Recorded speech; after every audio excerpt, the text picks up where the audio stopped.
But Savitri व्रत कथा। But Savitri व्रत जेठ मास के कृष्ण पक्ष की अमावस्या को मनाया जाता है। यह स्त्रियों का महत्वपूर्ण पर्व है।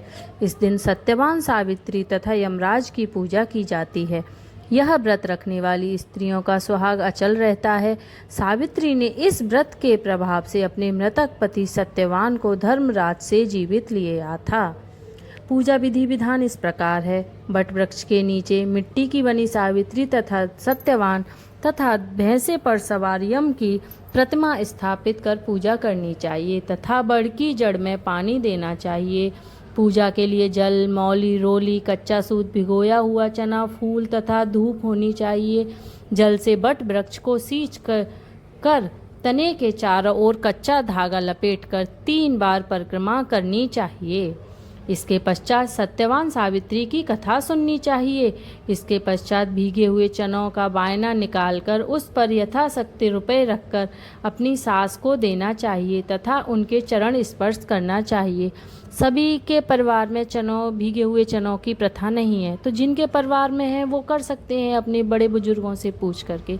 कोई इसका वो नहीं है कि भाई सबको करना है, ठीक है। अगर आपकी बहन बेटी भी हों, गांव में आई हुई हो, तो आप उन्हें भी बायना निकाल कर हमें देना चाहिए। अब हम बट सावित्री व्रत की कथा सुनेंगे। मध्य देश के राजा अश्वपति के पुत्री रूप में सर्वगुण संपन्न सावित्री का जन्म हुआ। राजकन्या ने धूम्रसेन के पुत्र सत्यवान की कीर्ति सुनकर उन्हें पति रूप में वरण कर लिया। इधर यह बात जब ऋषि राज नारद को ज्ञात हुई तो वे अश्वपति के से जाकर कहने लगे, आपकी कन्या ने वर खोजने में निसंदेह भारी भूल की है।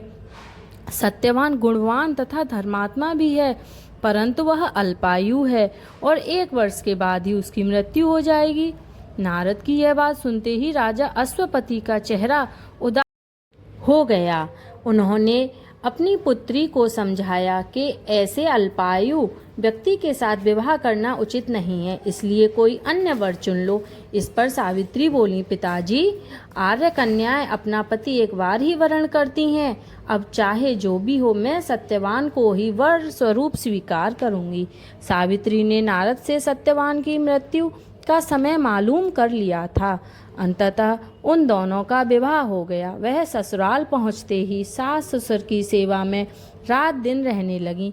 समय बदला, ससुर का बल क्षीण होता देख शत्रुओं ने राज्य छीन लिया। नारद का वचन सावित्री को दिन प्रतिदिन अधीर करता रहा।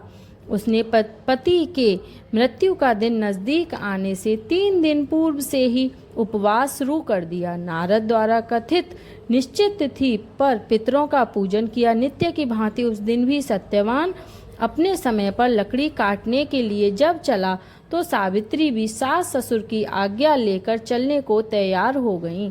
सत्यवान वन में पहुंचकर लकड़ी काटने के लिए वृक्ष पर चढ़ा। वृक्ष पर चढ़ने के बाद उसके सिर पर भयंकर पीड़ा होने लगी। वह नीचे उतरा।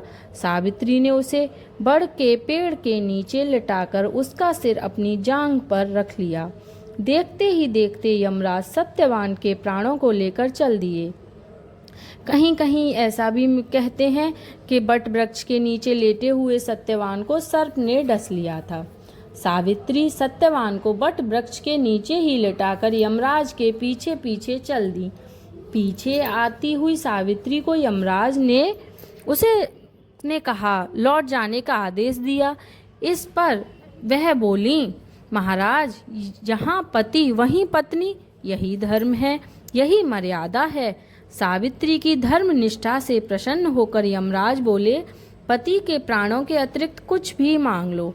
सावित्री ने यमराज से सास ससुर के आंखों की ज्योति और दीर्घायु मांगी। यमराज तथास्तु कहकर आगे बढ़ गए। सावित्री भी यमराज का पीछा करती रही। यमराज ने अपने पीछे आती सावित्री से वापस लौट जाने को कहा तो सावित्री बोली, पति के बिना नारी के जीवन की कोई सार्थकता नहीं। यमराज ने सावित्री के पति व्रत धर्म से खुश होकर पुनः वरदान मांगने के लिए कहा। इस बार उसने अपने ससुर का राज्य वापस दिलाने की प्रार्थना की। तथास्तु कहकर यमराज आगे चल दिए। सावित्री अब भी यमराज के पीछे चलती रहीं। इस बार सावित्री ने यमराज से 100 पुत्रों की मां बनने का वरदान मांगा। तथास्तु कहकर जब यमराज आगे बढ़े तो सावित्री बोली, आपने मुझे 100 पुत्रों का वरदान दिया है, पर पति के बिना मैं माँ किस प्रकार बन सकती हूँ। यमराज, यह तीसरा वरदान पूरा कीजिए। सावित्री की धर्मनिष्ठा, ज्ञान, विवेक तथा पतिव्रत धर्म की बात जानकर यमराज ने सत्यवान के प्राणों को अपने पास से स्वतंत्र कर दिया। सावित्री सत्यवान के प्राण को लेकर बट वृक्ष के नीचे पहुंची, जहां सत्यवान का मृत शरीर रखा था। सावित्री ने बट वृक्ष की परिक्रमा की तो सत्यवान जीवित हो उठा। प्रसन्न चित्त सावित्री अपने सास ससुर के पास पहुंची तो उन्हें नेत्र ज्योति प्राप्त हो गई। इसके बाद उनका खोया हुआ राज्य भी उन्हें मिल गया। तभी से बट वृक्ष की पूजा की जाती है। हे बट देवता, जैसे सावित्री का सुहाग दिया वैसे सबको दें। हे मेरी माताओं बहनों, जिस प्रकार सावित्री को उसका सुहाग मिला, इस प्रकार हम सब हमेशा के लिए सुहागन रहें। हमारे पति दीर्घ आयु हों। हम पर प्रभु ऐसी कृपा बनाए रखें। यमराज देवता हम पर ऐसी कृपा बनाए रखें। राधे राधे। हर हर महादेव।